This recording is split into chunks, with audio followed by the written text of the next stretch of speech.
C'est des petites rues où on ne peut pas trop aller justement avec des poids lourds. On est obligé d'y aller à pied, donc il faut, comme on dit, jongler entre les clients. C'est un boulot qui n'est pas facile à faire parce qu'on se fait souvent agresser par les gens qui sont derrière nous et parce que personne ne comprend, tout le monde est toujours trop pressé. Nous aussi on est pressés. Ça évite qu'il y ait trop de voitures en ville surtout. Puis je pense que même pour tout ce qui est promeneurs, ça leur évite d'avoir les voitures qui circulent partout.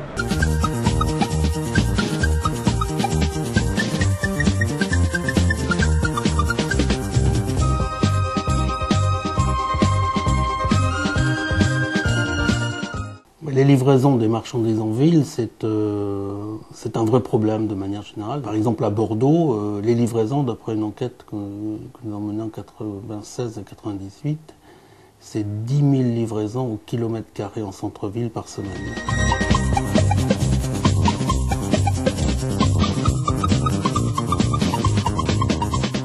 Donc l'ELP, qu'est-ce que c'est? C'est d'abord des espaces, des places sur lesquelles les transporteurs peuvent venir se poser, des bases vie, des lieux effectivement de convivialité pour les chauffeurs. C'est également du personnel formé à la livraison en centre-ville, formé à l'accueil également. Il est important que les personnels de l'ELP deviennent des collègues des chauffeurs.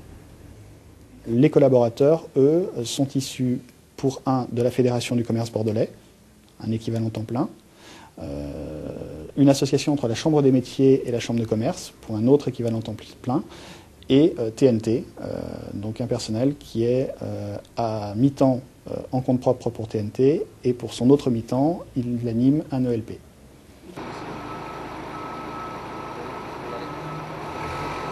Pour moi, en ce qui concerne mon métier, oui, c'est important. Oui, ça me permet de me garer, d'avoir l'esprit tranquille, de ne pas me dépêcher, de pouvoir être un peu plus relationnel avec les clients. Parce que je sais que je peux rester, je ne risque rien, je n'aurai pas de PV. La voiture risque rien, puisque les gens qui s'en occupent sont très gentils, ils commencent à nous connaître bien. Peut-être un petit peu plus grand les espaces manutention, parce que souvent ça arrive aussi qu'il y ait beaucoup de voitures, puisque tous les livreurs l'utilisent. On a mis en place un comité de pilotage qui nous a permis donc de faire en sorte que l'ensemble des acteurs puissent se rencontrer.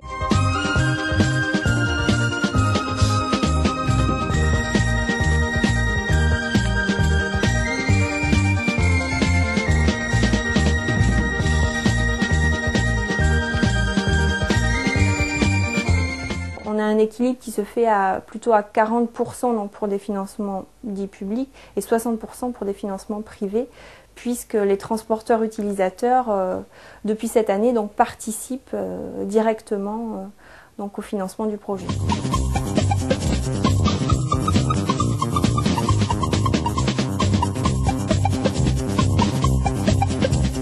Les avantages pour Chronopost de participer à un projet ELP sont multiples.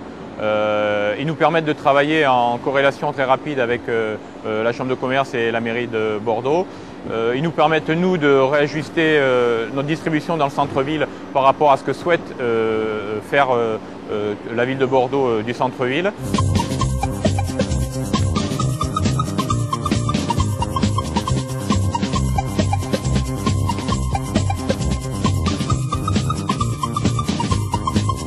Je trouve ça assez intéressant, ça rend service à pas mal de personnes et avec tous les travaux qu'il y a en ce moment sur Bordeaux, ça permet aux chauffeurs de pouvoir décompresser et d'être tranquille, quoi. Maintenant en fait la plupart des chauffeurs je les connais, je sais quand je passe dans la rue, je les vois, ils me disent bonjour, je leur dis bonjour. La première année on avait à peu près 40 véhicules jour qui donc stationnaient sur l'ELP. Depuis juin donc on a redémarré sur 2 sites. Sur ces sites, on tourne à peu près entre 20 et 30 véhicules jour, dans la mesure où ils desservent en fait des zones qui sont beaucoup moins denses en activité économique. Aujourd'hui, on a 3 types d'outils et on essaye d'en développer d'autres. On a l'outil standard qui est le Diable, qui est à mon avis pertinent sur une distance de 50 mètres. On a un chariot non motorisé. On met à disposition également un tricycle électrique qui, lui, peut effectuer directement une tournée de petits colis jusqu'à 500, 600, jusqu'à presque 1 kilomètre. Chronopost développe le ChronoCity en partance des ELP. C'est un outil qui paraît également intéressant. L'avantage que les livreurs en ont trouvé tout de suite, c'est avant tout une tranquillité, une sérénité de distribution et de pouvoir assurer nos engagements auprès de nos clients en toutes circonstances.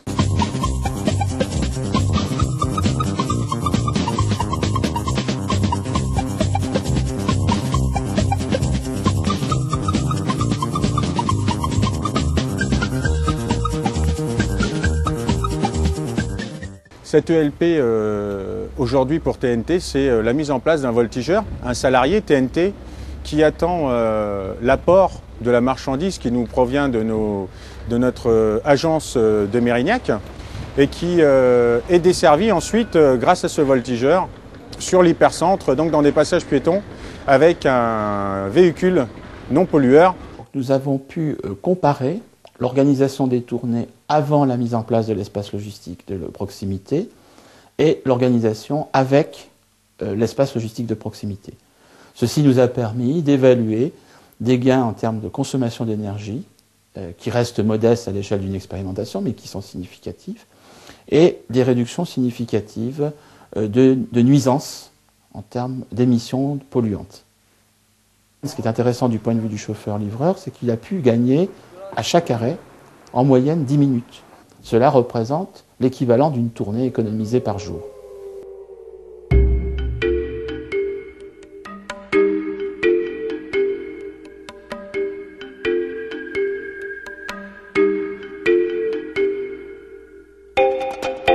Donc pour nous, c'est un service de proximité qui est très bien, pas bruyant non plus. Ils savent qu'on est ouvert en plus à partir de 10h ou un petit peu avant, donc on est livré en temps et en heure. Quand on délivrait de petits colis comme ça, on délivrait aussi en camion, toujours. C'était Jet Service ou d'autres prestataires de services, mais c'était des petits camions. Donc là, il n'y a plus les petits camions, plus du tout. Donc non, c'est bien.